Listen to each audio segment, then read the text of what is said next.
Boa noite. Consegue me ouvir bem? Sim?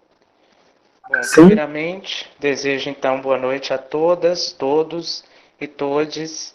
Eu sou Luiz Henrique, estou conselheiro da atual gestão do Conselho Regional de Psicologia de Minas, na subsede Norte também. Gostaria aí de dar as boas-vindas às pessoas que estão aqui conosco, às convidadas, os convidados. Quero primeiramente aí pedir desculpas a vocês por causa desse incidente de hoje. Né? Nós tivemos no outro link, onde estava preparado o encontro, a invasão de algumas pessoas, de um grupo de pessoas, para tentar tumultuar a reunião, e em razão disso precisou ser criado esse outro link. Essa invasão de pessoas, né, já temos visto que é comum, principalmente se tratando das pautas progressistas, evidencia ainda mais a necessidade de reafirmarmos o nosso compromisso com essas pautas, de reafirmarmos o nosso compromisso com a psicologia enquanto ciência, enquanto profissão, pois vemos aí que cada vez mais as ameaças têm se tornado mais comuns, ameaças à democracia, ameaças à psicologia enquanto ciência e profissão, ameaças aos direitos das minorias. Acreditamos que a psicologia, que viver é um ato político e, portanto, a psicologia, ela não existe uma psicologia neutra, não existe uma psicologia imparcial. Entendemos que precisamos sim nos posicionar. E é por isso que esse evento se justifica, pois o nosso posicionamento, a nossa defesa são as pautas sociais, é a garantia inegociável dos direitos humanos. E é por isso que nós estamos aqui hoje e vamos conseguir aí resistir a mais essa tentativa de nos silenciar. Pode acontecer que durante esse encontro eles tentem invadir novamente, mas nós vamos estar aí em resistência e vamos continuar nosso encontro. Eu não poderia aqui deixar de dizer de que lamentamos aí pelas mais de 121 mil mortes que temos hoje no Brasil em razão da pandemia do coronavírus, ao passo que temos um projeto aí político que nada favorece para que tenhamos aí estratégias eficazes para que possamos ter a redução dessas mortes, e não podemos mesmo naturalizar esses números, não podemos é, tornar aí uma coisa comum a perda de parentes, de pessoas queridas, de amigos. Não podemos compactuar com isso. Portanto, eu fico aí com esse sentimento de pesar mesmo, porque, como diz a nossa presidente do Federal também, são mais de 121 mortes, mais de 121 famílias, mais de 121 sonhos, mais de 121 projetos de vida. Então, cada vez mais temos perdido pessoas aí exatamente por uma força de um projeto político que nada tem, né, a nos colocar enquanto defesa disso. Temos aí cada vez mais, e nem sequer um ministro da saúde nós temos nomeado nesse momento. Então, nossa defesa é em favor da vida, nossa defesa é em favor das pautas sociais e nossa defesa em defesa da garantia também inegociável dos direitos humanos. Eu quero agradecer, né, então, a presença de todas, todos e todes e desejar um excelente encontro. Nesse boa momento noite, eu pessoal. passo para o Eric, que vai mediar a, o encontro e vai estar dando o segmento aí. Obrigado, Eric. Por nada, Luiz. Boa noite, pessoal. Algumas pessoas aqui eu já conheço, né? Outras não. Meu nome é Eric. Eu sou membro da Comissão de Relações Étnico-Raciais do CRP Subsede Norte e também sou membro da Comissão de Psicologia em Gênero e Diversidade Sexual. Também sou cofundador do Coletivo Negro aqui de Montes Claros. inicio minha fala agradecendo a presença de todo mundo, agradeço a presença dos meus colegas de sala que estão aqui, agradeço também a presença dos meus amigos, né, que eu mandei o link assim para cada um, falei assim, assista, e estão todos aqui. Então, assim, quero agradecer a todos vocês. Infelizmente, tivemos essa tentativa de boicote, né, do nosso evento, mas acredito que a gente vai conseguir dar prosseguimento aqui por este link. Infelizmente, talvez a gente até perdeu, né, algumas pessoas que tiveram feito a inscrição, tudo mais, até porque tinha muita gente inscrita, né, no evento. Mas aí a gente vai caminhando. Gostaria de falar um pouco por que da escolha do tema, né? Assim, eu tinha até pensado assim, o que falar, mas eu acho que depois, diante do que aconteceu, eu acho que se torna muito óbvio o porquê discutir racismo e psicologia, né? Eu acho que todo mundo vai ter que concordar comigo depois do ocorrido. Mas a nossa comissão, a gente se juntou, e aí a gente pensou em como fazer, né, esse evento. E aí a gente quis trazer como se fosse em forma de debate, né, trazer um questionamento, né. Então é por isso que nosso título é justamente uma pergunta, né, que só um minutinho aqui. Enfim, é justamente uma pergunta, né. Então assim, quanto que nossa prática anula subjetividades, psicologia e racismo? E aí, a gente hoje vai ter a presença aí de Sheila, de Natália e Obedi, né, que logo mais irão falar. E aí a gente decidiu fazer isso mesmo para a gente repensar nossas práticas e analisar o que a gente tem feito na luta antirracista, lembrando que ser psicólogo é ser antirracista, não tem como você fugir disso, até porque a psicologia ela tem sua importância na propagação do racismo, em certo momento de sua história. Então, é fundamental que a gente escuta isso. Também questão também que eu trouxe meus colegas, né, de faculdade, que são do 10º período. Acho que vai ser muito rico também para eles esse debate, porque já estão saindo da graduação e posteriormente já irão atender.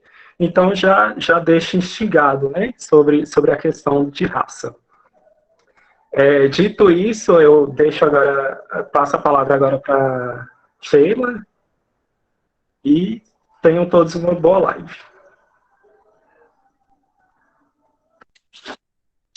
Olá, gente. Boa noite. Meu nome é Sheila, eu sou psicóloga há 7 anos e atualmente eu sou analista social do programa Mediação de Conflitos e também sou coordenadora da Comissão de Relações Éticas Raciais do CRP aqui da Subsede Norte. Primeiro, eu gostaria de agradecer, né, por esse momento, eu acho muito válido. Todo momento que a nossa classe se reúne para debater algo, eu vejo como um momento assim, propício para a gente se fortalecer como classe. É algo que é fundamental, não só no que diz respeito aos nossos direitos, né? Mas também às pautas, ao nosso trabalho, o que a gente objetiva como profissionais. Então, que esse momento seja um momento para a gente refletir a nossa prática e buscar melhorias sempre. Afinal, né, nós lidamos com a vida de muitas pessoas. Isso é uma responsabilidade muito grande. Né? A partir do momento que fizemos a escolha de ser psicólogos, escolhemos cuidar, né? Então, que cuidemos, mas com responsabilidade e com consciência, né? Gostaria também de dizer da importância do conselho, né? E das comissões. Como existe a Comissão de Relações Étnico-Raciais, existem várias outras comissões que abordam temáticas que perpassam a prática profissional. Né? Dependendo de cada subsede, vão existir algumas comissões, outras talvez não, mas chamar vocês para que se interessem mesmo pelas questões relacionadas ao conselho, pois é no conselho que a gente pode encontrar outras pessoas com outros conhecimentos, para que a gente possa sempre estar aprendendo, sempre crescendo como profissional. Né? Muitas vezes a gente olha para o nosso conselho com uma visão muito institucionalizada, né? Mas muito pelo contrário, somos nós que construímos o nosso conselho. Né? Então, se hoje você acredita que o conselho é muito distante, ou coisas, né? Ou você não teve muito contato com o conselho, então vamos buscar, vamos aprender, vamos nos aproximar daquilo que tem tanto a ver com o que é a nossa prática profissional. Né? Então, é uma chamada de responsabilização para cada um de nós, para que a gente possa fazer da nossa profissão cada vez melhor, da nossa prática profissional cada vez melhor. E hoje a gente vai falar um pouco, né, do que seria isso e quando que a sua prática anula subjetividades. E uma das formas de anular subjetividades é não reconhecer outras formas de existência. Né? Eu gostaria de trazer uma questão, né, do histórico da psicologia. A gente precisa primeiro entender, né, de onde que veio a psicologia que a gente faz uso hoje, né, os conceitos teóricos. Quando a gente olha para a ciência de um modo geral, a ciência ela é eurocêntrica, ou seja, ela tem uma visão centrada a partir de conceitos da europeus, né, conceitos da branquitude. Né? Então, a nossa ciência ela é muito voltada para as questões que foram homens brancos que estudaram e colocaram isso que está nos livros que nós lemos. E aí eu chamo vocês à reflexão.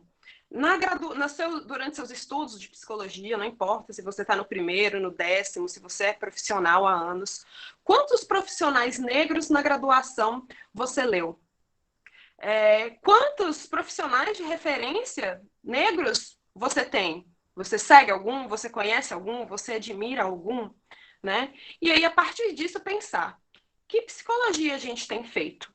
Acredito que há muito tempo a gente vem fazendo uma psicologia branca e uma psicologia elitizada. Né? Uma psicologia que vai acessar apenas uma parte privilegiada da camada da sociedade. Mas vejo que cada vez mais a psicologia tem sido demandada para outros lugares.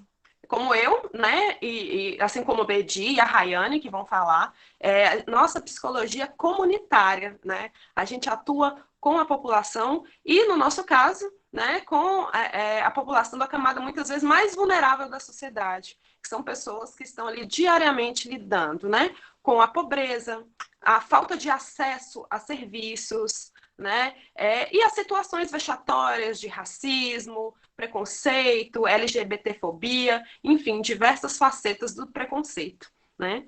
Mas a gente precisa começar a repensar essas questões e pensar de como que tais aspectos eles interferem no olhar profissional. Não tem como, independente da área de atuação, né, o profissional, quando ele não tem o olhar voltado para as questões que atravessam a psicologia, né, como a gente está falando especificamente aqui hoje do racismo, as chances desse profissional ser um agente reprodutor de preconceitos, né, reprodutor de racismo, é muito grande. Né? Então, muitas vezes a gente pensa que o profissional que tem que estar atento a essas questões é o profissional da assistência social, né? Mas não, é uma responsabilidade de todos nós. Pensemos, por exemplo, num psicólogo organizacional, né? Um psicólogo que muitas vezes vai fazer entrevista com várias pessoas para contratar ou não para determinada empresa. Mas, se aquele psicólogo ele não tem consciência dos fatores raciais que atravessam a realidade daquele sujeito, ele pode sim reproduzir racismo e deixar de contratar um sujeito apenas pela cor de sua pele. Né? E é isso que a gente precisa começar a pensar. Se isso acontece, né, pode acontecer na psicologia organizacional, pode acontecer na clínica. E eu tenho um caso, né, de uma colega minha, ela é doutora, né, e isso é importante, porque ela me disse que ela procurou uma psicóloga, no caso era uma psicóloga branca, e ela, né, negra, ela não se sentiu compreendida nas suas questões por aquela psicóloga, quando ela me fala que eu levava minhas questões referentes né, a sempre estar me sabotando, e eu sei das questões, né, de como que está relacionado com o meu ser mulher preta, mas a psicóloga ela não conseguia me compreender nesses pontos.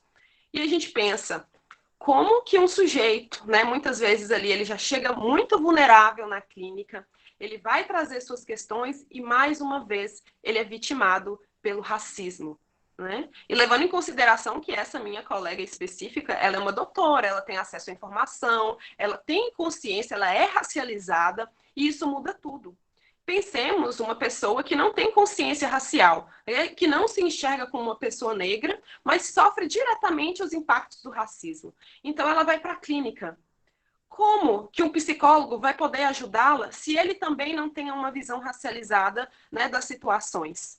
Então a gente precisa se conscientizar desses fatores para que a gente possa de fato auxiliar o sujeito naquilo que ele necessita. Afinal, foi esse o nosso juramento ético, né? Quando todos nós pegamos nossa carteirinha do CRP, né? Nossa profissão é auxiliar com que as pessoas possam ser melhores, possam lidar com suas questões melhores e se conhecer melhor, né? E isso não tem como, gente, né? Quem nós somos está diretamente ligado às questões sociais que nos permeiam. Então, eu estou diretamente atravessada pelas questões sociais, né? Outras pessoas vão ser diretamente atravessadas pelas questões LGBT. Então, se o profissional ele não tem conhecimento disso, de que forma que isso afeta os sujeitos e quais os impactos sociais dessas questões, será que ele vai estar mesmo ajudando aquele sujeito a se curar, a evoluir, a melhorar? Ou ele vai ser só mais um que vai reforçar um preconceito, reforçar aquilo que muitas vezes na pessoa ela mesma não consegue lidar. Então, de que forma que nós estamos sendo profissionais, né? E a gente pensar que muitas vezes, né, é tido como que essa questão racial ela fosse uma questão apenas identitária, né, que eu me identifico com a questão racial e ponto, né? Mas não, a gente precisa levar em consideração que a escravidão no Brasil durou, acredito que mais, 3 séculos. Foram 300 anos de escravização no Brasil. E nós estamos há pouco mais de 130 anos, né, desde que ela foi abolida, desde que a escravidão foi abolida. E como que a gente não consegue enxergar os impactos que a escravização deixou no nosso país e até hoje impera? É muito fácil a gente ver como as coisas se dão quando a gente olha para as periferias do Brasil e, predominantemente, quem são as pessoas que estão lá? São as pessoas pretas, as pessoas negras, né? Pretos e pardos. E se a gente ignora as questões sociais que estão implicadas nisso, nós estamos perdendo tanto, nós estamos anulando subjetividades. Quando a gente não olha para as questões sociais, quando a gente também olha para um sujeito, né? Então, pensar que o sujeito, sim, ele existe na sua individualidade, mas as questões sociais e a questão racial perpassa a realidade de todos nós brasileiros. Não importa se você é preto, se você é pardo, se você é branco, se você é indígena, mas a questão racial atravessa a nossa existência.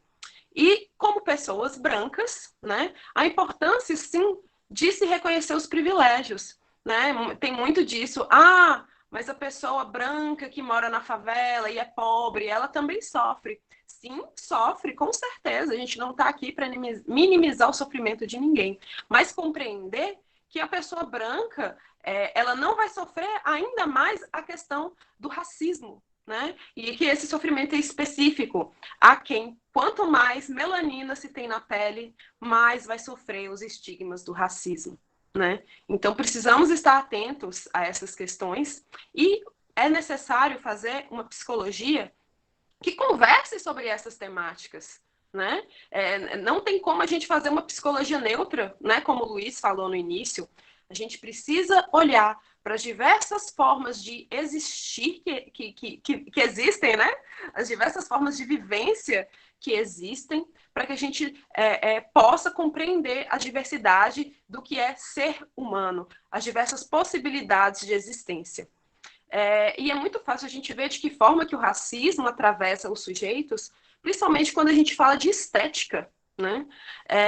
Até hoje, né, a gente vê em diversos lugares como que características tidas como de pessoas negras são tidas como ruins, tidas como feias, né? Eu gosto muito de ver como que isso também evoluiu. Cada vez mais as pessoas têm assumido seus cabelos, né? E isso é um movimento bacana. E isso diz de uma luta que vem acontecendo há muito para que o ser negro não seja algo ruim, né? E dentro da psicologia, a gente precisa ter consciência disso, né? Porque isso traz de um sofrimento mental, sim, traz de um sofrimento psicológico. Por muito tempo no Brasil, a gente viveu sobre o mito da democracia racial, né? Como se todos nós tivéssemos os mesmos direitos, os mesmos acessos, né, a direitos, porque direitos sim é de todos nós, mas nem todo mundo consegue acessar eles da mesma forma, né? E quando a gente acredita, né, que quando a gente coloca o discurso de todos nós somos iguais, a gente está anulando subjetividades. Não somos iguais, somos muito diferentes, porque a questão racial nos divide, a questão de classe nos divide, a questão de gênero nos divide, né? E seríamos hipócritas se não levássemos todas essas questões em consideração. Vai ser muito diferente um atendimento que um psicólogo vai fazer de uma mulher branca de classe média, de um atendimento que essa mesma psicóloga precisa fazer para uma mulher negra periférica. Então, é esse tipo de questão que a gente está falando aqui. Aqui, né, não, a gente não está falando de forma alguma. O sofrimento ele é único. Cada um vai sofrer de sua forma. E nós, como psicólogos, né, estamos preparados para acolher o sofrimento das pessoas, as questões, as dificuldades, sim. Mas a gente precisa compreender, né, como que a questão racial interfere de uma forma específica. É um sofrimento específico que precisa ser compreendido para que, de fato, a gente possa auxiliar aquela pessoa, né? E pensar, gente, que ser negro é tão difícil, no sentido de que, muitas vezes, o negro ele existe através do olhar da branquitude. Onde, né, por muito tempo vivemos em uma sociedade que quem dita como negro tem que ser é a branquitude. E muitas vezes a gente está tão imerso nesse sistema, né, e essa que é a grande questão. Nós estamos tão imersos nisso que a gente não consegue enxergar, principalmente quando se é branco, né? É muito difícil conseguir enxergar o outro lado. De fato, são vivências muito diferentes. Mas a primeira coisa, né, que a gente precisa, e que eu acho que foi a coisa mais importante que aprendemos no curso de psicologia, é a escutar. É a escuta que vai fazer toda a diferença, né? Você precisa realmente aprender a escutar o sofrimento dos e compreender de que forma aquilo atravessa aquele sujeito de forma singular, né? Eu, por exemplo, eu experienciei racismo na minha vida, mas muitas vezes a forma que Eric também experienciou o racismo é diferente, né? E precisamos estar aptos para isso. Por mais que seja algo, como podemos dizer, né? É muito amplo o racismo, né? Ele se expressa de diversas formas e precisamos estar preparados para lidar com isso. Né? Pensar que o racismo ele não é só aquele em que a pessoa xinga a outra, que a pessoa diminui a outra com palavras. Né? A gente vive no país, né, um racismo institucional, um racismo estrutural, na verdade, né? Ele está na base da nossa sociedade. As nossas instituições, muitas vezes, perpetuam o racismo. Quando é tão sutil a forma que o racismo ele se manifesta na sociedade, quando ele segrega, né? Pensamos que, por exemplo, na questão da saúde, pensar que mulheres negras têm muito menos acesso à saúde do que mulheres brancas. Se olharmos os índices, né, de violência doméstica no país, diante as várias campanhas que vêm acontecendo, a violência contra a mulher branca ela diminuiu. E vocês podem procurar esse dado na internet. Eu não sei dizer a fonte agora no momento, mas esse dado está aí na internet, sim, vocês podem procurar. Onde a violência contra a mulher branca diminuiu, mas a violência contra a mulher negra aumentou. E por que isso se dá? De que forma que as políticas públicas têm atuado? Né? De que forma que a política pública se dá? A quem ela tem olhado? A quem a mídia tem evidenciado? Então, quando a gente olha para a nossa sociedade no geral, tudo é feito a partir, né, de uma vivência muitas vezes branca, né, de uma vivência de classe média. Então, a gente precisa sim começar a olhar para esses diferenciais de raça, classe e gênero. para que a gente possa, de fato, atender essas pessoas, essas diferenciações. A gente escuta muito a palavra, né, igualdade, a gente quer igualdade, mas é necessário mais, é necessário equidade. É olhar para as diferenças e atender as pessoas nas suas diferenças, né? Mas que isso possa proporcionar, de certa forma, a igualdade, né? Eu vou tratar de forma diferente uma pessoa, né, uma pessoa negra, uma pessoa periférica, que teve diversos direitos seus negados, diversos espaços em que aquela pessoa não pôde estar, né? Aquela é uma vivência, e eu preciso olhar para aquela pessoa através dessa vivência dela, que vai ser uma vivência muito diferente de uma pessoa de classe média, por exemplo, né? De gêneros diferentes. Então, precisamos sempre estudar, né, gente? Esse é o ponto principal de tudo. A gente precisa estudar, aprender, buscar. Não há como a gente fazer uma psicologia sem estar sempre em constante aprendizado. Seja, né, sobre mesmo as questões restritas à psicologia, aquilo que é restrito ao psicólogo, as questões, né, de abordagem, sim. Mas precisamos estar atentos às questões sociais, né, que permeiam a realidade das pessoas, principalmente naquilo que traz da questão racial, que no nosso país ainda é muito invisibilizada. Infelizmente, né, conheço alguns profissionais que ainda acham que não é necessário esse olhar diferenciado. Mas que hoje, né, a partir desse papo que a gente está aqui, se tiver alguém, né, que pensa dessa forma, espero que pelo menos, né, busque né, uma reflexão. Né? A fala, né, do Obedi e da Rayane, que vão vir a seguir, vão ser falas práticas, né? Vão dizer muito, né, dessa realidade, desse trabalho desenvolvido com as pessoas, e que é realmente uma forma, né, de que as pessoas elas possam se sensibilizar sobre o tema. Né? É necessário esse olhar mesmo empático para que a gente possa atender as pessoas de forma justa e possamos desempenhar o nosso trabalho, né, da forma que a gente sim aprendeu, de forma que a gente possa auxiliar profundamente as pessoas diante de suas complexidades, né? E aí, gente, acredito que eu já posso finalizar a minha fala, mas antes disso, eu gostaria de lembrar vocês que a gente tem uma resolução do Conselho Federal de Psicologia voltado exclusivamente para a atuação do profissional psicólogo frente às questões raciais. Olha só, a gente tem uma legislação só para isso. Né? E sem falar que temos diversas cartilhas, temos flyers do Conselho Regional de Psicologia, que falam sobre o assunto. Né? Então, se interem, faz parte do nosso ser profissional. Precisamos compreender as questões sociais para que a gente não faça, né? Para que a gente não seja o causador de sofrimento psíquico. Né? Precisamos ir além, precisamos aprender, precisamos questionar a nossa prática, precisamos questionar a nossa clínica para que a gente possa, sim, de fato, provocar uma mudança, não só no nosso âmbito de trabalho, mas uma mudança coletiva, né? Uma mudança no nosso país.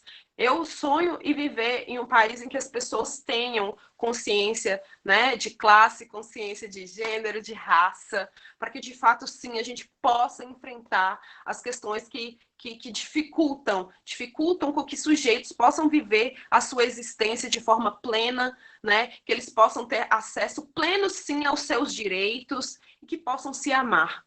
Porque, infelizmente, né, uma das coisas que uma pessoa negra aprende na vida dela é a se odiar, né? Odiar quem ela é, odiar o cabelo, o nariz, a boca, a cor da pele, né? E que estejamos nós preparados para lidar com esse sofrimento e quebrar com essa corrente, né?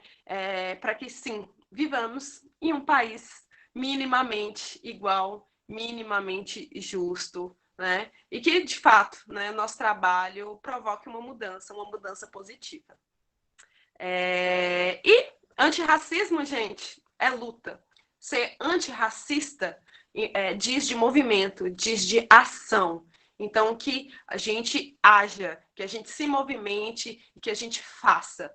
E sejamos, sim, a cada dia mais antirracistas. Muito obrigada. Muito obrigado, Sheila, pela fala. Eu acho que assim, recebeu muitos comentários positivos, inclusive, né?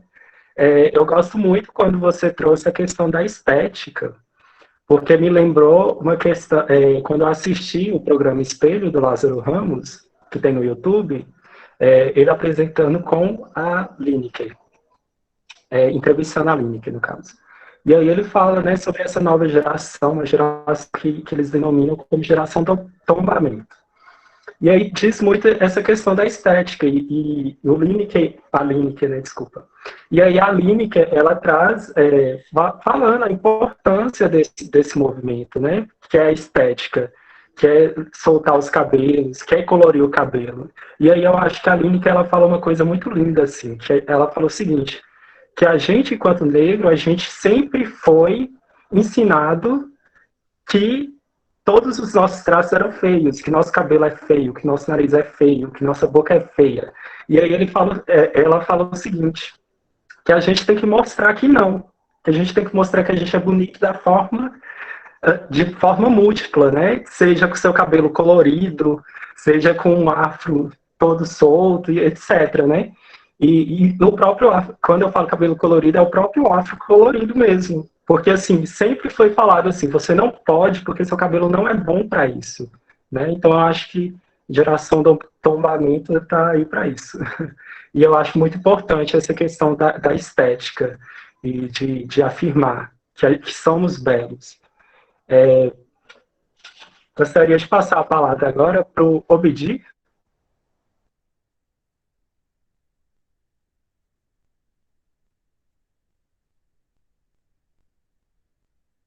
E pessoas, boa noite.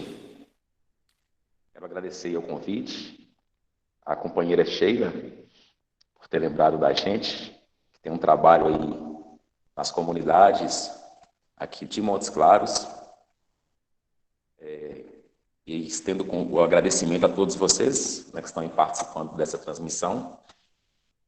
Eu tenho formação em psicologia, inclusive 2020, que está sendo um ano desafiador. Estou completando 10 anos, né, de formação, com histórico aí de atuação em periferias mesmo. Trabalho dentro desse viés da psicologia social comunitária. Tenho especialização nessa aba de gestão social, políticas públicas, muito para entender a configuração, né, do Estado no processo de validação dos direitos que são constitucionais e que, às vezes, falta muito na ponta. Eu quero começar aqui a fala citando a Cíntia Vilas Boas. Estou acompanhando o chat aí, está bem legal, né, as citações de muitas pessoas que são, inclusive, dinossauras, né, nessa questão do movimento em relação à negritude. E a Cíntia, ela é psicóloga também e muito militante nessa causa. E em uma das suas colocações, ela traz uma seguinte fala, que eu quero recitar aqui. Em África, éramos diversas etnias, com nossos referenciais, línguas, oralidade e educação. Viemos para o Brasil escravizados, em condições subhumanas, como animais. Hoje estamos nas favelas, com falta de acesso a tudo, sofrendo com a falta de respeito e a baixa autoestima. E sobre essa colocação, quero provocar aqui as questões relativas ao sofrimento psíquico. A Sheila trouxe uma série de variáveis aí para se pensar a dimensão que é o racismo, o estrago que ele faz, assim, historicamente na pessoa. E dentro desse comentário aí, o sofrimento psíquico ele pode começar pela falta de acesso à informação. Porque é uma dificuldade muito grande em enxergar as pessoas que têm essa carne preta como parte de algo positivo para a sociedade. Quando a Sheila ela cita, por exemplo, a questão da nossa formação, né, isso é interessante, a gente pensar nesse modelo europeu, né, que são compostos por brancos, e eu continuo nessa mesma linha de pensamento, trazendo esse formato de quem pensa as políticas públicas, né, para a periferia, para o público, né, que está ali o tempo todo sendo negligenciado pelo Estado. Né? Então, assim, por exemplo, Montes Claros, pelo menos nos últimos 30 anos, né, não se vê representação negra. Eu já conversei com alguns, inclusive idosos. Meu avô mesmo falou assim: ué, filho, eu nunca vi um prefeito negro em Montes Claros. E você pode fazer essa mesma referência aí na sua cidade. Né? Como que nós não temos essa representação? E enquanto não tivermos essa representatividade, não só no espaço, né, político, que nós entendemos aí pelo executivo e legislativo, mas em espaços de formação, que possa ser validado, né, as questões de formação no princípio educacional mesmo das escolas, formação acadêmica. A gente sente muito essa necessidade quando a gente forma. E aí, tudo lindo, tudo bonito, a gente estudou a psicologia social na faculdade e a gente vai para o território atuar. E a gente percebe essa lacuna muito grande para a aplicação da teoria nessa prática, né? Nessa prática que é desconhecida por esse que a escreveu. Então, como aplicar nesse desafio?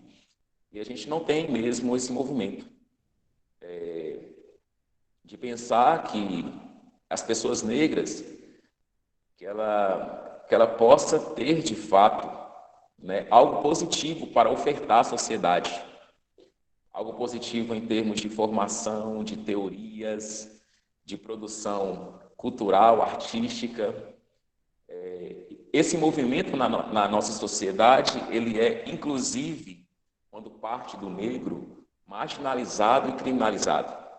Nós temos, por exemplo, a música que vem da favela, né, que é o funk, que é o rap, que é inclusive o grito da comunidade que dita os seus sofrimentos, que o tempo todo é marginalizado pela sociedade. E a gente precisa pautar isso e começar a enxergar as pessoas pretas como produtoras de grande conhecimento. Existe uma naturalização muito grande da violência. Quando a gente vai para a prática, isso é notório. O Atlas da Violência de 2018, eu estive olhando a atualização de 2019, que não teve divergência de dados, se mantém, né, o Atlas da Violência, deixo como sugestão de pesquisa, desde 2005 vem fazendo cruzamentos de dados e de muitas pesquisas. Nós temos dados alarmantes. A cada 23 minutos morre um negro assassinado no Brasil nessa via de violência letal. A cada 23 minutos. Então, isso quer dizer que se a gente for ficar aqui aproximadamente 2 horas, são 5 pessoas que estão aí sendo vítimas. Então, essa população taxada como a que mais mata, mas é também a que mais morre. Então, precisamos refletir sobre esses pontos, que são cruciais. São 63 mortes por dia, totalizando 23 vidas negras que são perdidas por essa violência letal do Estado aí, nos estados todo ano. Há uma permissividade muito grande. É um outro ponto que trago, sabe, gente? Uma permissividade muito grande em relação ao racismo, em relação à morte de um negro. É basicamente aquela seguinte frase, né, que a morte de um jovem negro, ela choca menos a sociedade do que a morte de um jovem branco. Isso precisa mudar, porque o racismo ele é estrutural. E o que é estrutural? É aquilo que é fundante, que é basilar da sociedade. Dentro de um contexto que o capitalismo ele é altamente selvagem, e que ele necessita, inclusive, dessa lógica estrutural que vai manter aquilo dentro de um país que herda, né, em sua história a escravidão, a gente precisa pensar que o racismo estrutural ele vai ser essa base de manutenção dessa pirâmide, desse capitalismo. E a gente faz esse movimento, né, dentro de uma lógica automática ou do imaginário, como queiram chamar. A gente faz esse movimento o tempo todo. Quando a gente começa a pautar a questão da renda, né, da distribuição financeira, como que isso funciona na nossa sociedade. E aquela questão assim, a mulher branca precisa trabalhar. Então, para isso, ela precisa se organizar para que uma mulher negra possa assumir essa função, recebendo menos, porque senão não ia compensar sair para trabalhar, né? E aí a gente vai mantendo esse sistema. É um sistema que vira um ciclo, que mantém esse sujeito nesse lugar. Então, há uma permissividade muito grande dentro de uma lógica que uma das maiores vulnerabilidades sociais é o acesso à informação. Quando chegamos nos territórios, para poder estar ali atuando, a mulher negra, e cheira atrás de dados, né, relativo à violência contra a mulher branca, mas pensando no movimento periférico, a mulher negra ela já naturalizou mesmo essa questão da violência. Pensamos que temos uma lógica muito machista, muito patriarcal, né? O lado dessa imponência masculina. Então, essa mulher ela sofre uma série de violências e essa mulher negra mais ainda. Não é à toa que o índice de feminicídio vem crescendo a cada ano. E aí pensar nessa abordagem que vai extrapolar um limite da clínica, que é o que a gente faz hoje, né? O trabalho que eu faço, que a Rayane também faz, é de estar na periferia, tendo um olhar dentro de uma psicologia comunitária, entendendo como que funciona esse território. Então, a gente faz muito isso, assim, de identificar mesmo dentro de uma área de abrangência o que é um território de atuação. E aí, dentro desse território de atuação, a gente começa a fazer intervenções, pensando nessa questão. Né? Locais que têm alto índice de violência doméstica, em específico a violência contra a mulher, locais em que há uma rota de sobrevivência para essa localidade que está posto, às vezes, à criminalidade. Então, assim, quando eu entrei no programa, no Fica Vivo, em 2013, eu fiquei muito pensativo em relação a escolhas. A gente falava muito de escolhas. Eu comecei a me perguntar, assim, como eu posso dizer de escolha, que esse menino teve escolha de entrar no crime, porque ele nem se reconhece como pessoa. O processo que a gente tem que fazer como profissional nesse lugar, ela é muito maior, de fomentar um espaço de fala para esse sujeito, para que ele possa, inclusive, se reconhecer para além daquele lugar que é demarcado pela criminalidade, que é demarcado pela violência, que, inclusive, a mídia ela vai pautar isso o tempo todo, e a sociedade ela vai comprar o tempo todo esse discurso. Né? E aí, quando a gente vai dizer dessas violências em termos da sociedade de forma geral, ela vai falar o seguinte: não, a gente precisa pautar para o negro, para essa juventude que está aí, que os direitos são iguais. Né? O princípio de igualdade que o senso comum ele vai levantar a bandeira é de que todos nós somos iguais e precisamos de tratamentos iguais. Então, não é necessário de reparação, de cotas raciais, de cotas para ingressos de escola pública, não precisa de nada disso. Só que entender como que se configura a ponta é um desafio que é nosso, enquanto profissionais, de verificar que há uma deficiência muito grande nesse processo de garantia de direito que o Estado não dá naquele território. Que aquele território, em muitas vezes, não tem os serviços necessários para aquele sujeito, Porque o principal ponto da igualdade é o princípio de dignidade humana. Então, como que eu vou discutir as questões relativas à igualdade, sendo que o sujeito não tem dignidade em nenhum momento? E aí, constitucionalmente falando, o princípio da igualdade ele vai pressupor isso, que as pessoas que são postas em situações diferentes, que elas sejam tratadas de modo desigual mesmo. Não dá para querer tratar igualmente, assim. Aí entra aqui o princípio de equidade, né, que vai olhar para esses sujeitos, nos seus vários lugares, vários pontos que eles estão, de modo diferente, né? Tratar esse sujeito que é igual em termos de ser humano, mas que as situações em que eles foram inseridos, em termos de território e de vida como um todo, elas são diferentes, que ele seria tratado de modo desigual. Então, a gente precisa ter essa ideia de que, primeiramente, chega para a gente ali pessoas que não se identificam como pessoa mesmo.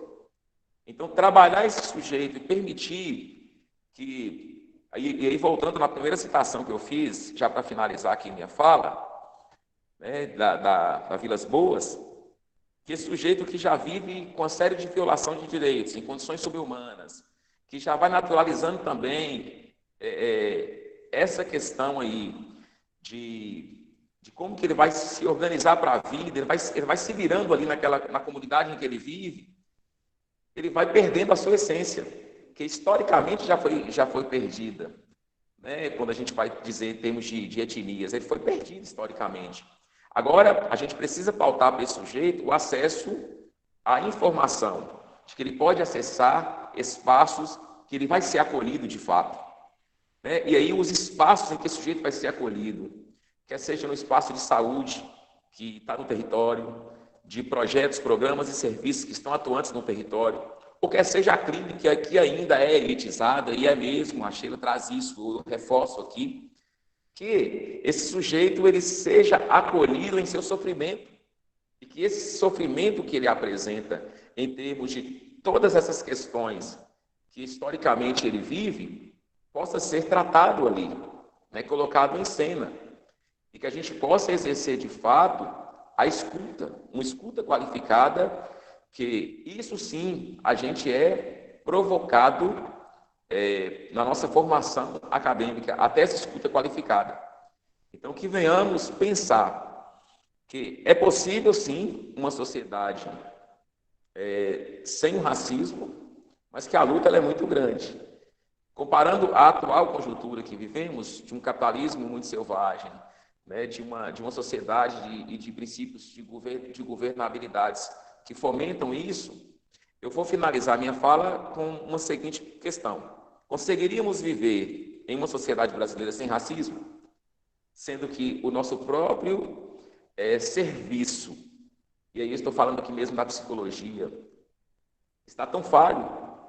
Então, que venhamos avançar aí nas nossas discussões, nos nossos estudos, que aquilo que a gente não teve na formação acadêmica, que a gente possa buscar isso e fazer esses espaços de fato de construção, de discussão e de aproximação mesmo com o Conselho. A gente precisa muito disso, para promover essas discussões e aprimorar as nossas intervenções na prática.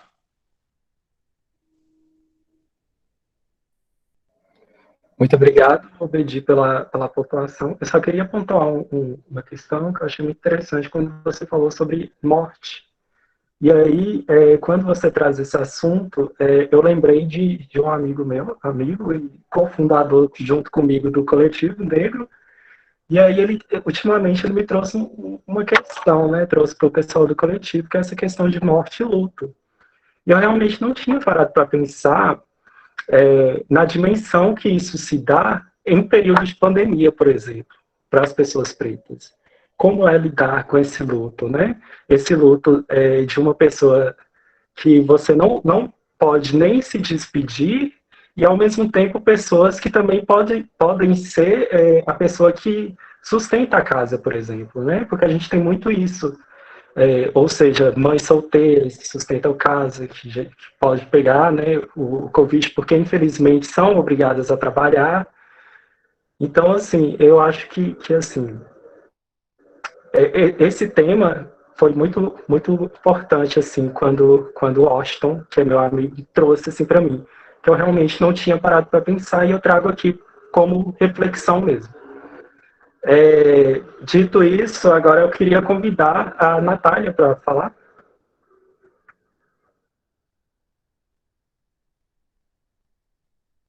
Boa noite. Eric, é Rayane, Eric. Desculpa, Rayane, desculpa. Só deixa eu só pontuar mais uma coisinha. O pessoal, se vocês quiserem, eu estou vendo que tem perguntas no chat, a gente vai abrir o espaço para pergunta logo após a fala de Rayane, tá? Aí, se vocês quiserem continuar perguntando, podem perguntar. Se quiserem perguntar para alguém específico, coloca o nome da pessoa. Pode dar seguimento, Rayane. Boa noite.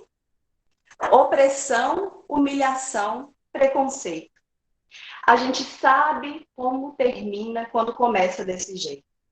Lá na vila onde ela mora, as mulheres sempre sonharam com a liberdade, para poderem serem abraçadas pela felicidade. A ela, quando se tornou mulher, seu desejo foi trancar em casa. Sua mãe nunca soletrou seu nome. Ela lhe calou no seu primeiro choro. Desde pequena, ela tinha que cuidar da casa, cuidar dos irmãos, limpar a casa, outras coisas mais. Deu meio-dia, toma banho, quer ir para a escola, mas não tem dinheiro para o busão. A sua mãe usou mais cedo para poder comprar o pão. Ih, menina, tira essa mochila das costas, veste essa saia curta, deita-se na cama, faz tudo e fica muda. Se pelo menos ela soubesse seu verdadeiro sobrenome, se sua carne não fosse vista diferente, se não tivesse que ser sempre forte e nem dependesse da sorte, se antes do diabo que lhe pintam por ser quem é, fosse vista como pessoa. Se fosse pessoa antes de ser mulata com tranças. E se ela quisesse se vingar? Não. Seu sonho é poder trabalhar. Cansada, à noite, tem que dividir o colchão com mais 4 irmãos. Foi abandonada pelo pai. Seu irmão mais velho foi preso. Artigo 33. Violentada todos os dias pela mãe. Grita! Se revolta, menina! Sim, já decidi. Vou ajudar minha família. E olha ela, toda empoderada, trançou até os cabelos. Mas como também ela é preta, pobre, favelada, o dono lá da loja grita não. E essa é só a primeira porta que se fecha. Não tem grana, já está cansada, mas tem mais uma entrevista. Você demorou, senta, espera até dar 1 hora, espera mais um pouco e no fim, com essas tranças? Não. Nas entrevistas, riem dela todo dia, riam mais e a humilham mais. O tempo foi passando e ela foi crescendo. Ela cansou de tanta humilhação. Ela se despiu. Agora, lá na vila, ela é a preta, que alisa o cabelo para poder se sentir aceita. Tendo que se disfarçar, fantasiar, se esconder, salto alto, rímel, lápis e sombra. Cabelo mais alisado e californiana nas pontas. Quem lhe vê com aquela armadura não dá risada e nem zomba. Por quê? Que para ser o que é sinônimo de vergonha. Experimenta nascer preta e pobre na comunidade. Você vai ver como é diferente as oportunidades. Mais uma vez, essa menina se cansou. Quer ser do jeito que quiser, poder falar, pensar, mover, ser do seu jeito de ser mulher. E segue o fluxo. Lá vai ela em busca do seu trampo, mas agora com mais força, pois ela voltou a usar suas tranças. E se algum doutor vier lhe contratar, não é porque está bêbado ou porque está com a visão embaçada. É porque ela se tornou uma puta mulher negra, favelada e que honra a sua raça. Quis iniciar minha fala com esse estudo de caso, um poema, um slam, que marcou muito a minha trajetória, né, no meu trabalho. Assim que eu iniciei o meu trabalho no programa Fica Vivo, né, que é onde eu atuo junto com o Obedi, lá no Centro de Prevenção à Criminalidade, juntamente com a Sheila também. Inclusive, aproveito para agradecer muito pelo convite, Sheila. E eu acho que essa história dessa jovem vem falar tudo o que eu quero, né? Vem esclarecer tudo que eu quero trazer para vocês aqui hoje. Mas eu queria abrir um parêntese nesse momento para falar um pouco sobre a minha experiência. Sobre a minha experiência no trabalho, mas a minha experiência também de vida, né? Como uma pessoa branca. Branca que sou, né? A branquitude. E parando assim para pensar na minha trajetória de trabalho, né, como o Obedi bem falou, né, rodeada diariamente, né, na favela, onde 90%, 80%, né, do nosso público são jovens pretos e meninas pretas. E eu lá como uma branca. Eu faço uma análise que o branco, ele é uma metáfora do poder. O branco, ele é o poder. A gente beneficia da nossa cor o tempo todo, né? São gerações e gerações que vai nos ensinando, nos convencendo que nós somos um grupo superior, nós somos uma raça superior. E específico numa atuação, né, que a gente desenvolve muito lá no programa Fica Vivo, felizmente com essa pandemia está um pouco suspenso, que é os projetos de circulação. O que é isso? É simplesmente promover que esses jovens saiam do seu cotidiano e circulam em locais não antes frequentados por eles. E aí eu pergunto a vocês, quais esses locais que a gente leva esses meninos? É no centro, é na Praça Doutor Carlos, é no museu, é no Centro Cultural, é na Unimontes, nas faculdades. Esses são locais não frequentados pelos jovens pretos, pelas meninas pretas. Isso me toca muito, sabe, gente? E me vem refletir a questão do privilégio. O tão que a minha cor me faz ter esse privilégio que os outros não podem. Inclusive, a construção do nosso país é por mãos pretas. A construção do nosso país foi pelos negros, os negros enriquecendo os brancos e os brancos se enriquecendo os brancos. Nos bate-papos, nas nossas rodas de conversa, quando a gente fala sobre sonhos, sobre perspectiva de futuro, sobre trabalho, a fala cotidiana de jovens pretos, meninas pretas, espero conseguir um trampo como doméstica, como pintor, como pedreiro. Mais uma vez aí seguindo a história, o trabalho do preto para o branco. 90% das vagas universitárias antes da política de cotas era exclusivamente para pessoas brancas. Abrindo outro parêntese aqui, que eu formei em psicologia em 2013, não tinha um negro na minha sala. Isso é um absurdo. Mas, para mim, o mais absurdo é a gente não achar um absurdo. Eu penso assim que é despercebido para a gente, passa-se despercebido para o branco. Mas para o preto é um sofrimento. E que a psicologia tem que abrir mão, né, e passar a estudar, refletir, para acolher melhor essa questão do racismo. Só observar a cidade, por exemplo, né? Uma cidade grande. A casa grande é o centro. A periferia é a senzala. Estamos aí reproduzindo ainda um histórico, né? A cultura, a questão das gerações. Ir para o centro da cidade, para a gente, pode ser tranquilo, tão normal, né?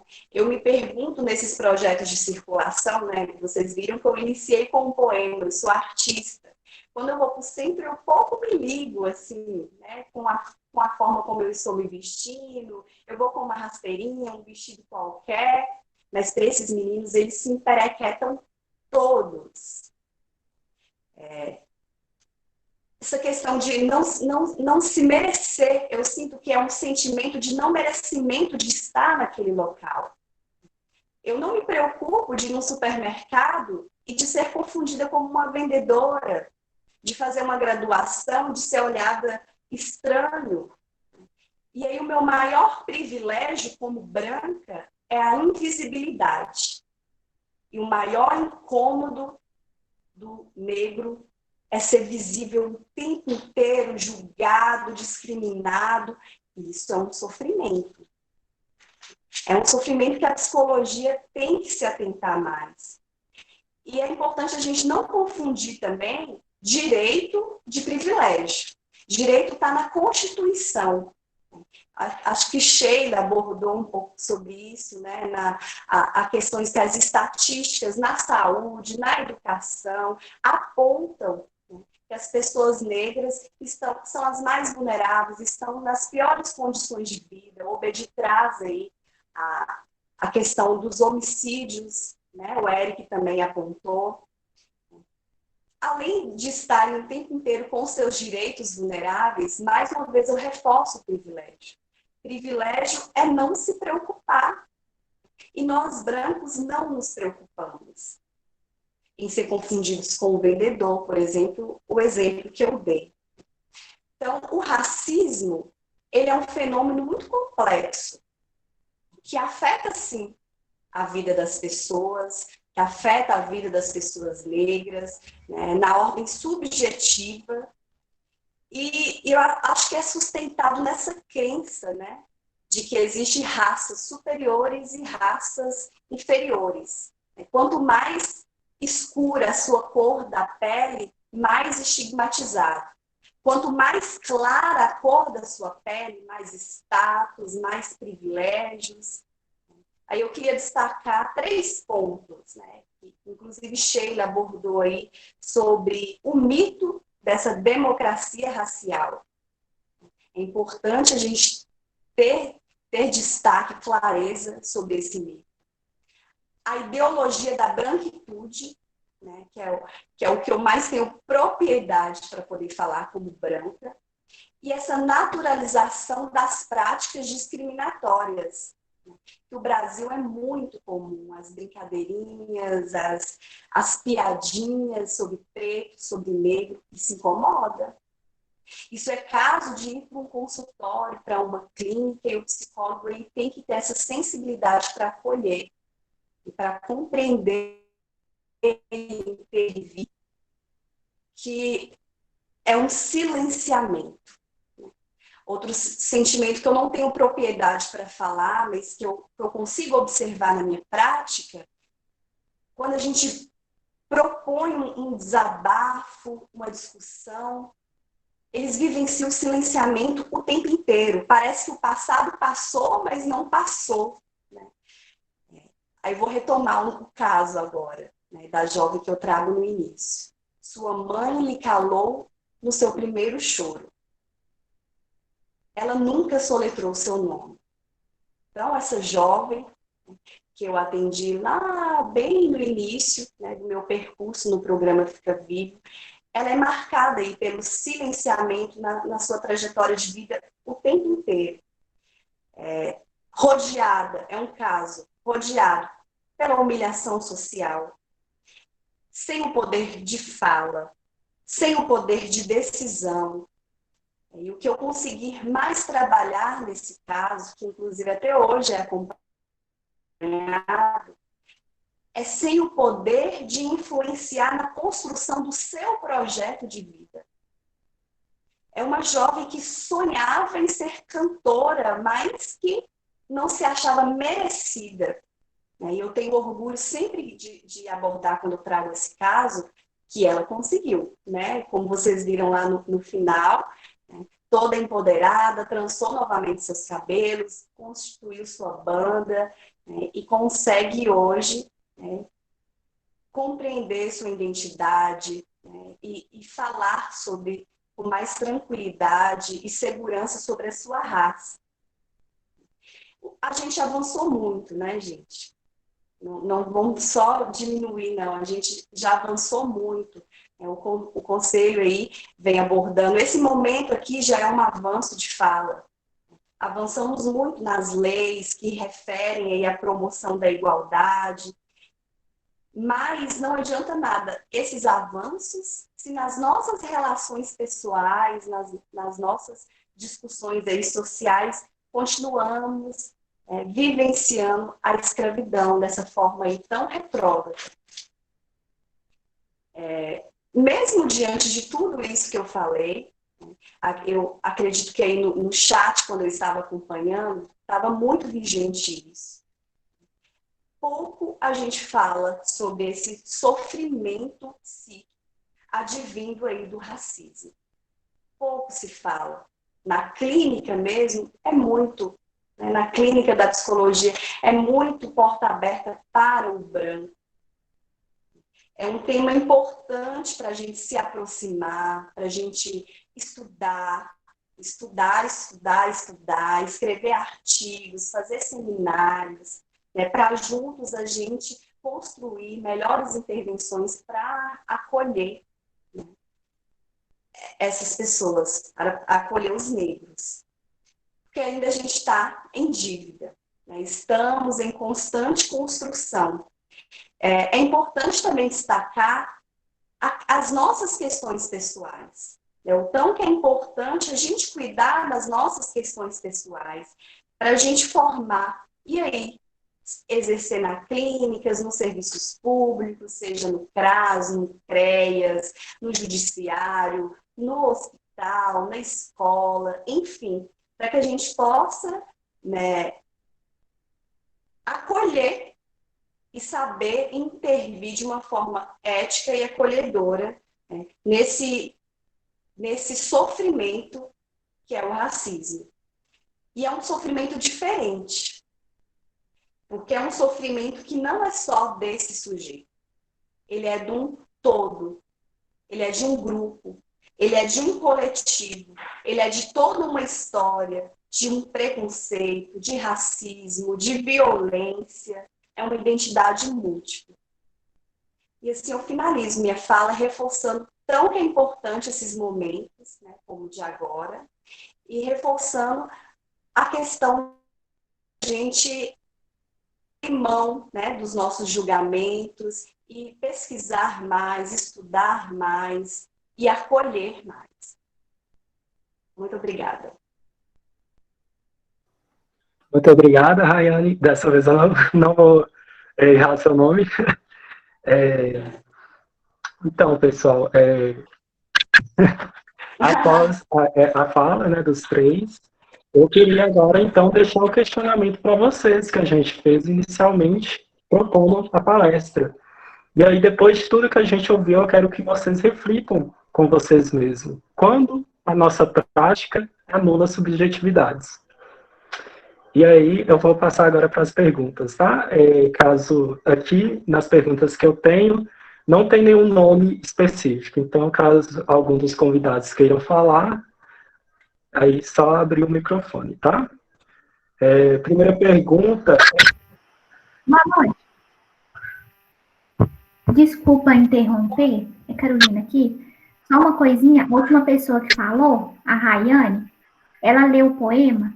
Eu não lembro dela ter escutado, de eu ter escutado o nome da pessoa. Se eu não me engano, a autoria desse poema é de uma mulher e é de uma mulher negra. Assim, para a gente não passar esse momento reproduzindo racismo, você poderia falar para a gente o nome da autora, por favor?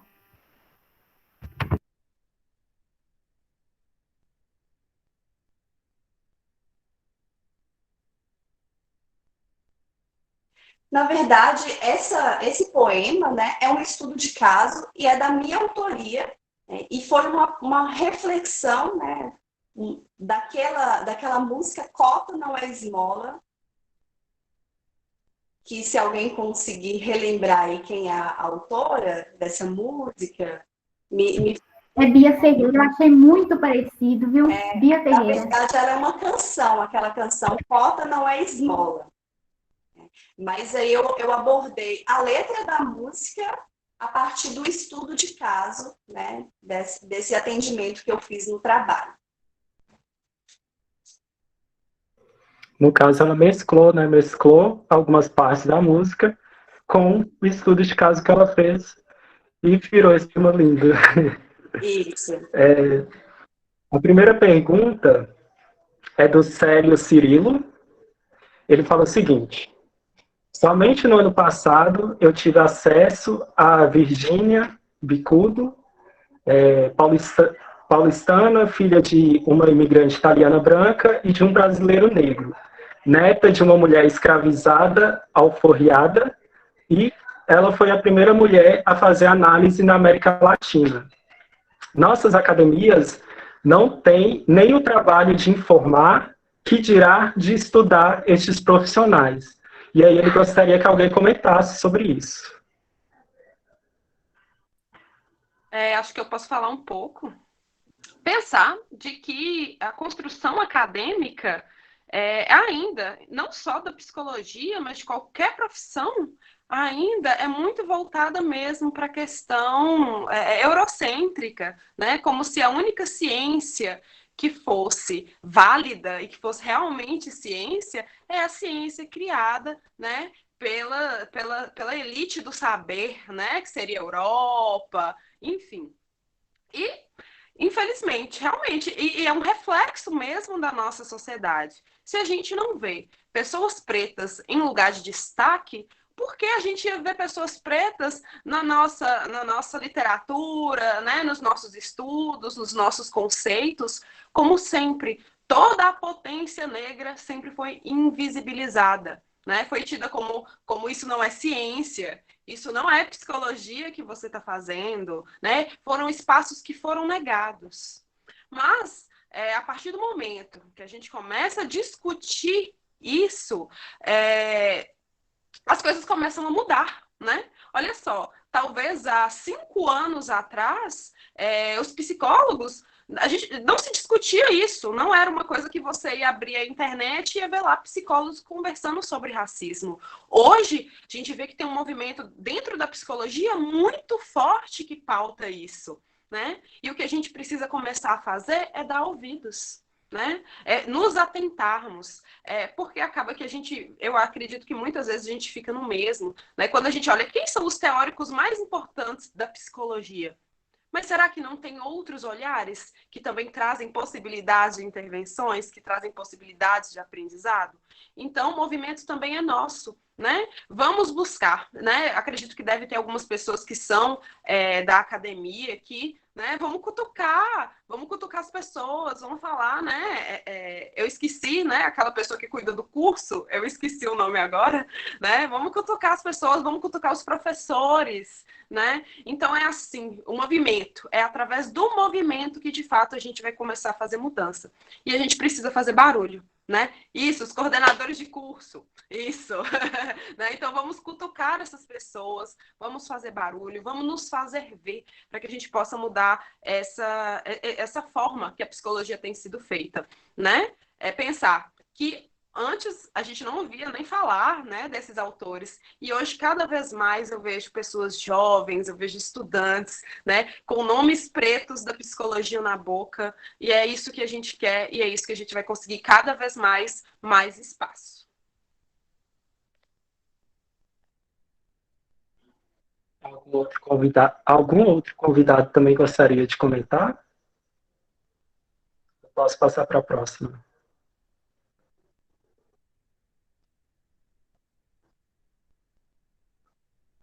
Tá, vou passar para a próxima. A próxima pergunta é de Sandy Rodrigues, e aí ela pergunta o seguinte: Como um psicólogo deve lidar com um paciente que é racista?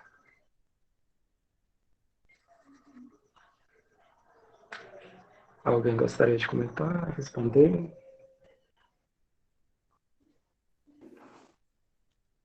O que acontece? A maioria das... Eu estou na clínica desde 2011. A maioria dos casos chegam para a gente demanda de clientes, né, que sofrem com a questão do racismo. Mas já tive a experiência de acompanhar alguns casos de pacientes racistas, que é nítido até no primeiro encontro, né? Porque eles chegam e muitas vezes fazem o agendamento ou é encaminhado por alguém que dá boas referências, que bom, né? Mas que quando chega é um profissional preto para atender. E você já percebe o choque em primeiro momento, sabe? É um choque muito grande, assim. Nós temos de norte, a Sheila até cita, né? Tem algumas resoluções aí do Conselho Federal de Psicologia, número 18 mesmo, /20, que vai trabalhar em alguns artigos específicos sobre a atuação. A gente tem, por exemplo, a questão, né, de não ser conivente com essas questões, a forma de não se omitir, né, perante a questão do crime de racismo. Então, às vezes, o sujeito chega e começa a falar de algum colaborador da casa dele, assim, né, que trabalha lá nos serviços domésticos, na jardinagem da casa. E aí já começa as questões da ofensa, mesmo que o sujeito não está presente, mas você percebe claramente esse discurso racista. A devolução em cima da fala do sujeito, ela tem que ser dentro de uma construção, porque se você faz uma intervenção de uma orientação pautando até na questão criminal, esse sujeito ele vai tampar os ouvidos e vai embora, e aí acabou o processo. Você vai acabar não tendo oportunidade de fazer um acompanhamento desse sujeito, né, e de promover mudança nessa vida, assim.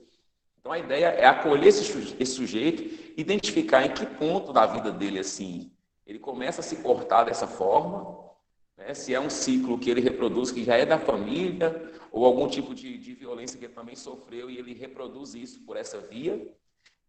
Em alguns casos, por exemplo, foi utilizado técnicas, né, psicodramáticas, assim, tipo de inversão mesmo de papéis, isso na própria terapia, assim. E aí esse sujeito ele foi ressignificando o lugar do outro, e aí foi sendo trabalhadas as questões em relação ao racismo, né? Mas é muito no caso a caso, é desafiador, porque não pode ser uma intervenção que venha de cima, assim, bem incisiva, porque senão esse sujeito tampa os ouvidos e vai embora.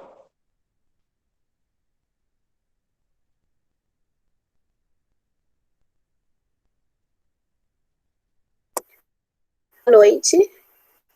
Eu posso acrescentar na fala? Pode sim, fica à vontade. Eu achei bastante interessante, né, sobre essa questão da clínica. Eu sou do 5º ano de psicologia, e eu trabalho numa UBS, e eu vejo uma realidade muito diferente que a gente tem na clínica da própria faculdade, diferente dos atendimentos no SUS, né? E aí a gente lida com várias demandas. E eu já me deparei exatamente com esse questionamento, né? Do paciente entrar na sala e ficar aguardando e dizendo, eu vim para um atendimento psicológico. E aí, né, eu me apresentar e a pessoa falar, mas você que vai me atender? Uma pela questão, né, de aparentar ser nova e ser estagiária, e outra por ser negra. E aí, como eu atendo no psicodrama, eu coloquei isso, né? Eu coloquei essa fala, esse movimento na prática.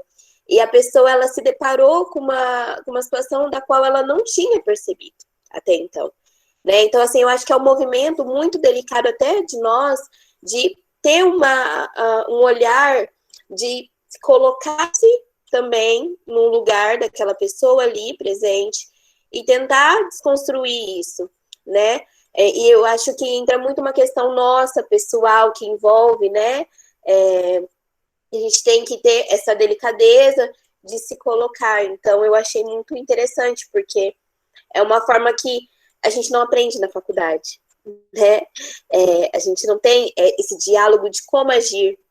A gente aprende muito sobre questões, né, em sexualidade mesmo, de LGBT, né, de como trabalhar, mas não com essas questões, né? E eu acho isso muito necessário e que muitas vezes acaba sendo... Estou terminando aí, né? E mesmo assim ainda vejo que é muito falho. E eu acho muito interessante, por isso eu agradeço muito esse movimento que vocês estão fazendo, porque é uma forma da gente trazer mais. E a questão do CFP também, da gente apresentar isso e a gente exigir esses direitos, né, que são nossos. E muito obrigada, eu agradeço por isso. Oi, amor.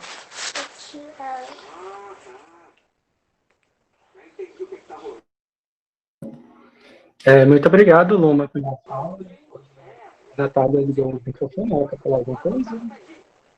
Natália não entendo.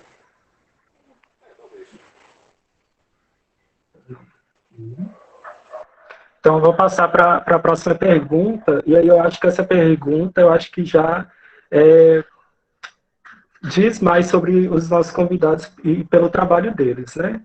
E aí a pergunta é do Paulinho César, e aí ele pergunta o seguinte: e quais ferramentas utilizar para se lutar contra o racismo em uma época tão fascista como a que vivemos?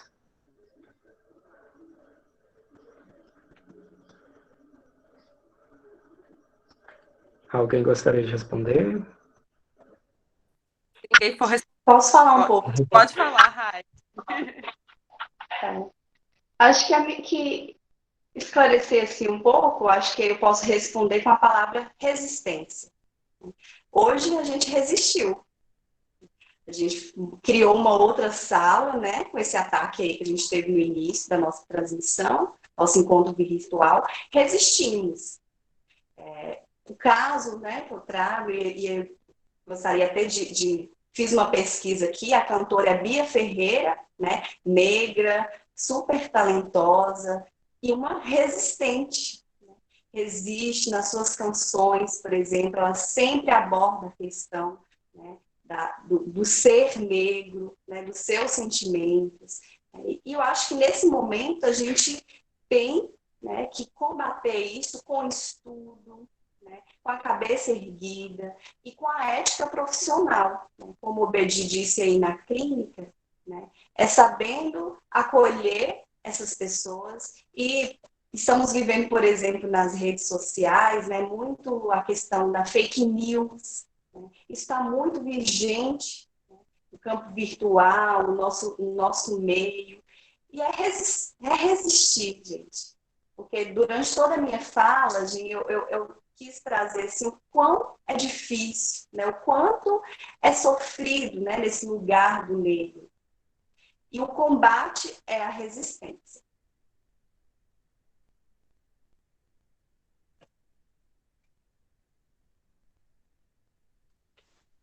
E é isso, né, gente? Resistir também é usar a nossa voz, né? Combatendo, né, na nossa prática profissional, não deixar situações de racismo passar. Infelizmente, ainda muitos profissionais que atendem na ponta, que estão diretamente com as pessoas, independente, né, de ser profissionais da psicologia, profissionais de qualquer tipo de área, né, da medicina, da enfermagem, enfim, né, essas profissões, geralmente, assistentes sociais, que estão mais, né, ligados no atendimento à população, muitas vezes esses profissionais são aqueles que mais reproduzem, né, comportamentos preconceituosos, comportamentos racistas, né? E nós, como profissionais, precisamos estar atentos ao ambiente que a gente está. Né? Que a temática do racismo, assim como, né, de qualquer outra que diga de preconceitos, que eles possam ser debatidos entre os colegas de trabalho, que não seja, né, um tema que ninguém conversa sobre, muito pelo contrário, né? Seja se você, né, se só você no seu trabalho tem conhecimento dessa temática, né, propõe espaços de diálogo sobre isso. Isso é uma forma de enfrentamento, né? Um espaço como esse hoje é uma forma de enfrentamento, né, ao preconceito racial.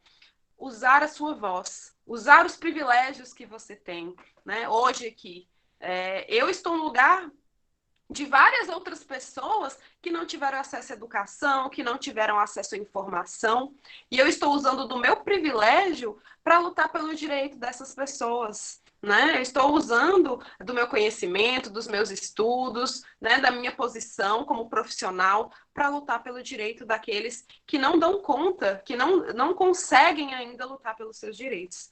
Então, que façamos da nossa voz o principal instrumento, né, no enfrentamento ao preconceito racial.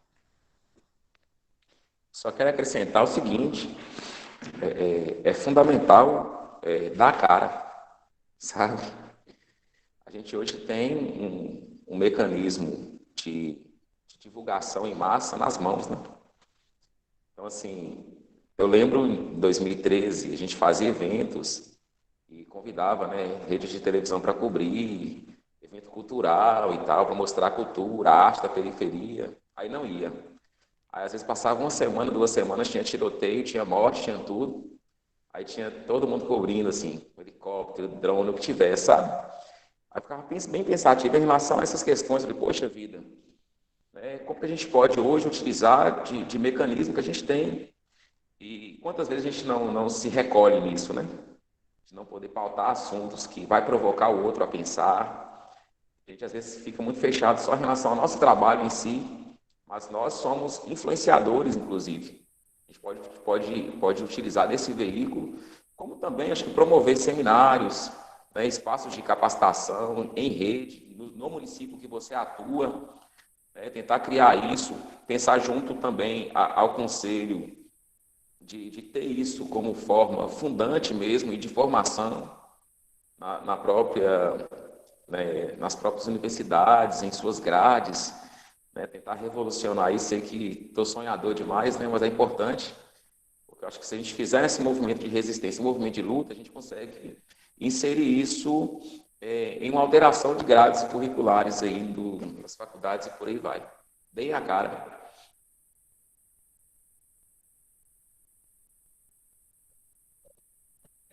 Passando à próxima pergunta, é do Leonardo Tadeu, e aí ele pergunta o seguinte: como os profissionais da informação podem combater a disseminação de informações racistas, como notícias no jornal, por exemplo, através de notícias pretensiosas?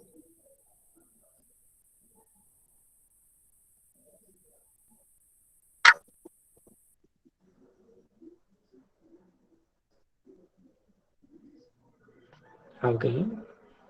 Bem, eu não sei se eu tenho, né, conhecimento suficiente para poder responder essa pergunta, até porque, né, a área da comunicação, infelizmente, não é a minha praia, né? Mas eu acredito que realmente, né, é uma coisa assim que talvez para que essas notícias elas possam ser não disseminadas fazer um movimento contrário, né, gente? A gente começar a disseminar notícias reais sobre as situações, a gente começar a questionar também as coisas que a gente lê, as informações que a gente lê. Infelizmente, em muitos locais ainda, né, principalmente nesses canais desses programas de crime né, que a gente torce a TV pinga sangue, né? Você vê que há no discurso desses apresentadores uma culpabilização muito grande no público preto periférico, né? E aí a gente parar para pensar, será que é assim mesmo? Né? A gente precisa começar a questiona em casa, questiona nos lugares que você está, né? Qual que é esse lugar que colocaram para o negro, onde é tão fácil uma notícia negativa ser acreditada a eles, né? É tão fácil o corpo negro ser confundido como um corpo, né, da criminalidade, como se fosse esse, né, uma característica intrínseca do povo preto, né? E não é bem assim. A gente precisa começar a questionar as coisas ao nosso redor. E que a mídia ela possa ser um meio de informação e não de desinformação. Infelizmente, a gente vive num momento político, né, onde as fake news, né, elas estão ditando tanto da nossa política hoje, e as pessoas, infelizmente, elas estão cegas, né? Elas perderam, muitas pessoas perderam o senso, né? Onde é muito mais fácil você acreditar em uma notícia que tem a ver com o que você acredita do que realmente com a verdade. Então, nesse momento, o que a gente espera, né, dos meios de comunicação e dos profissionais que atuam nesse meio é que tomem consciência de que forma que isso afeta a vida das pessoas. Pensar que a mídia é um meio fundamental que, como eu posso dizer, que mata o corpo preto, porque as pessoas não se indignam quando um corpo preto periférico morre. É só mais um, né? Só mais um CPF cancelado, né? Não é assim, gente, são vidas.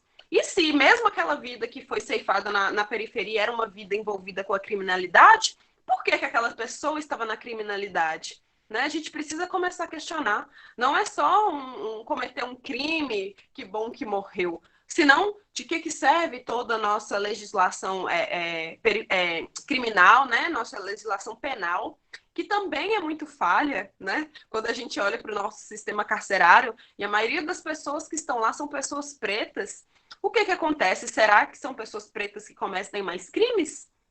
Será?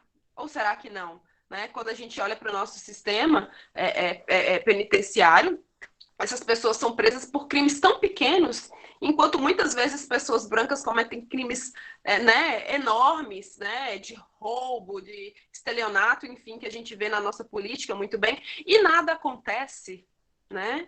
Então a gente parar para pensar. E foi uma fala muito bacana da Rayane, né, que é isso. O centro é a Casa Grande, a periferia é a senzala. E até hoje a senzala é a periferia, as senzalas são os presídios, né? Então, e a gente responsabilizar a mídia, né, também quanto esse lugar que só reforça esse estereótipo da pessoa preta como uma pessoa criminosa. Então, a gente primeiro precisa questionar e a gente precisa cobrar, né? A gente precisa mesmo se movimentar e não deixar passar batido situações que estão claramente estampadas como situação de racismo. Porque, gente, o racismo não é só dizer que uma pessoa é feia ou determinada característica dela é ruim. O racismo, ele mata exatamente por isso, né? O racismo, ele tira a humanidade das pessoas, né? Então, a gente precisa mesmo questionar, a gente precisa mudar. E é aquilo também, né? É o que a gente acessa. Né? Você acessa conteúdos de pessoas pretas, você acessa uma mídia preta, uma mídia que fala sobre questões sociais. Então, é isso que a gente precisa fazer. A gente precisa olhar o que a gente consome, questionar o que a gente consome, né? E seja como cidadão ou como, né, um profissional, que possamos fazer a diferença no lugar que a gente está. E nunca nos calar. Eu gostaria de complementar, posso? Pode sim. Pode sim. A gente vê, por exemplo, em jornais, quando a gente vê notícias de pessoas brancas que morreu, alguma coisa assim, procura-se sempre saber quem foi o culpado, quem matou e tal. Quando é uma vida preta, a gente tem sempre, o que esse preto estava fazendo ali, quais são seus antecedentes criminais, onde esse preto mora. Não é nunca procurar o culpado da morte pelo preto. É, tipo, identificar aquele preto como se ele fosse o culpado daquela situação. É isso. Obrigado. Eu gostaria também de acrescentar um pouco mais, que quando a gente para pensar assim na questão da polícia propriamente dita, sabe? Que é a ordem que deveria proteger e defender os cidadãos, é quem mata, é quem espanca, é quem agride as pessoas simplesmente por elas serem negras e ter uma estigmatização de que todo preto é bandido. E você vê, por exemplo, a mulher que apanhou, tipo, negra, já era quase uma senhora, e ela apanhou porque ela era negra, ela não tentou reagir a a abordagem policial nem nada, mas ela apanhou pela cor da pele, pela situação, e é absurdo, porque quando a gente para analisar de uma forma crítica, assim, não tem o menor sentido aquela violência, aquele excesso de poder, aquela, sabe, aquela abordagem, e eu fico cada dia que a gente assiste jornal, cada dia que a gente vê uma notícia, e o pessoal banaliza, e a banalidade está sendo, tipo, geral, e ninguém se choca, e o que mais dói é porque não assusta mais. Porque uma pessoa preta morreu, tá, é mais uma na conta, e isso é absurdo, é tipo ridículo que ninguém faça nada, e quem tenta fazer é boicotado, é apontado, é jogado em uma bandeja de errado, sabe? Dizem-se pró-vida, pró-humanidade, mas só aqueles que convêm, sabe? E é bizarro isso.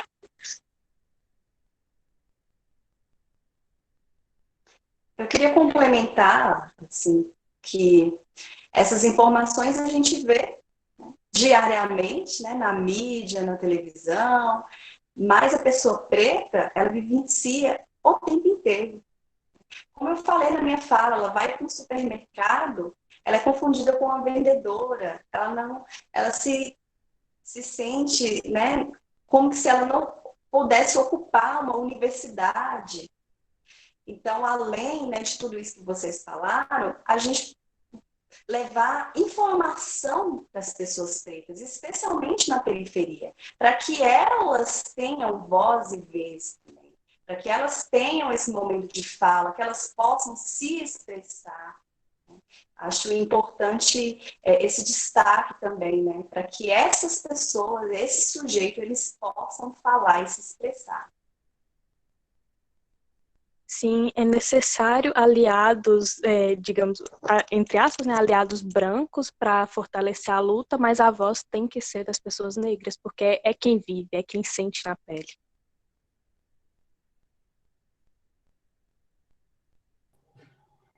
Mais alguém gostaria de contribuir? Eu posso prosseguir.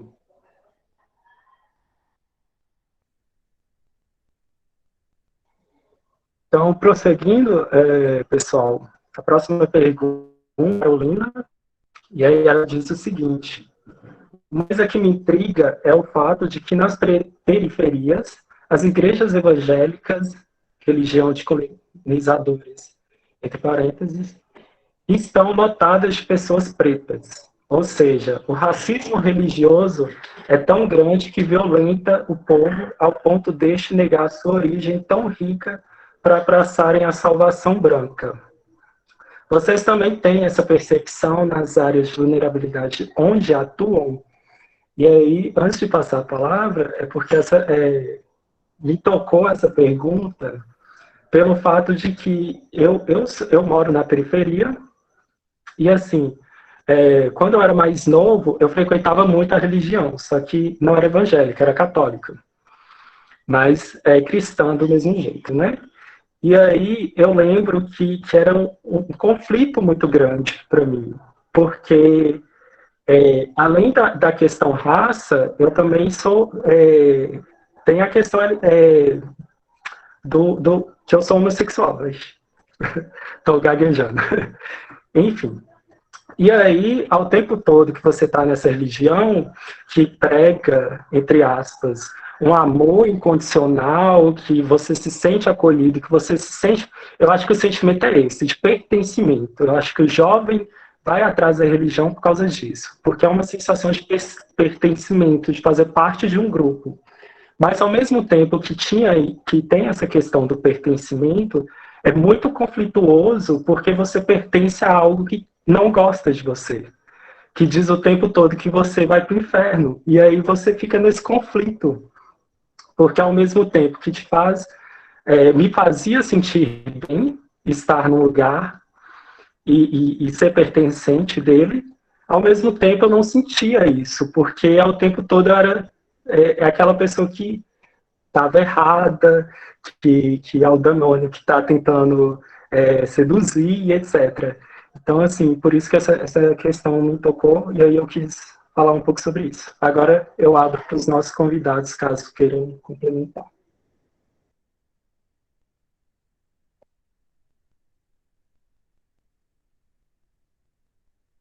Acertei. Estava na luta aqui para ligar o microfone. Mas o que acontece? De fato, percebe-se que nós estamos num país que o cristianismo é dominante, né? A religião é dominante, subdividido aí entre católicos e protestantes. Importante pautar a questão do pluralismo religioso, né? Então, assim, eu me lembro de um jovem que eu atendi em 2015. Ele estava no crime e ele consegue superar essa questão do crime muito por esse viés, né, desse apoio religioso, assim. Só que ele começou uma mudança bem drástica, sabe? Ele mudou tudo. Inclusive, ele muda a sua forma, né, daquilo que ele curtia. Ele gostava muito do funk, em específico. E aí ele muda totalmente, assim, aquilo que ele escutava. Enfim, ele muda a vida, né? E eu troquei uma ideia com ele e tal. E eu falei com ele assim, não é possível você pautar o funk dentro de um outro lugar, então... E para ele, não, assim, ele frequentava uma igreja do território. E ele continuou com essa bandeira. Ele ficou aproximadamente 1 ano, depois ele sai, volta, vai preso de novo. Então, fica nessa relação de egresso e regresso o tempo todo, sabe? E eu reencontro com ele em 2019. Parece que está muito distante, né? O ano passado. E aí, ele participa de uma live que eu estava fazendo sobre trabalho social, muito por esse viés religioso. E ele estava nesse lugar agora, que era o lugar atuando também dentro de uma igreja evangélica, mas não com aquele princípio religioso total, né, porque ele estava agora tentando trazer as ideias dele por via do funk. Tentando ler os comentários aqui. Então, gente, percebe-se que tem uma influência muito grande. Mas, para além dessa questão eu posso até trazer aqui a reflexão do Michel Foucault, né, que a religião traz muito isso também, que é o vigiar e o punir, a lógica do panoptismo. É importante pautar a questão da demonização das religiões afros, né? Acho que é uma questão mais desafiadora ainda, que pode ser, inclusive, deixo como sugestão aí, temas para as próximas, né, os próximos encontros nossos aí, que é isso. Né, que isso que é do outro é ruim, não é bom, mas ao mesmo tempo que existe uma questão de uma ancestralidade e tudo, eu trago aqui onde que eu começo, né, onde que esse sujeito começa a vida, né, a partir de quando você se conecta, e aí não vai ter jeito, assim, a questão da religião, da fé, dessa relação de sujeito, a partir do momento que ele se conecta enquanto ser, não, eu não consigo me conectar a partir de uma ancestralidade do ser preto, mas eu consigo me conectar a partir do que eu entendo por pessoa, no meu avô, no meu bisavô, e se isso era da religião, né, A ou da religião B, isso não vai importar, né, desde que esse sujeito ele consiga entender o lugar que ele está. Dentro do cristianismo, independente dos dois viés do cristianismo, a porcentagem é muito baixa daqueles que conseguem sentar, conversar com essa mazela social, né, e trocar uma ideia com eles e de ter abertura também, sabe? Por exemplo, a gente tem espaços aqui que a gente atua em Montes Claros que só tem uma associação igrejas evangélicas. Então, de 7 ou 8 igrejas evangélicas, somente uma a gente conseguir espaço para ter jovens ali dentro, né? Jovens que não sejam daquela religião, assim, que pensem, por exemplo, para além da questão religiosa, uma questão social, né? É um ponto que vai ser sempre discussão. E importante a gente até pautar um assunto desse depois, né, sobre essa questão religiosa e associando isso até à prática, né, do profissional.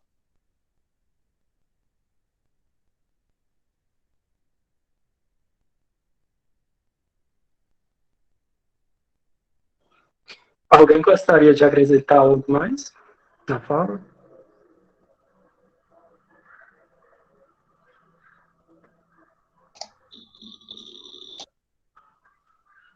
Não?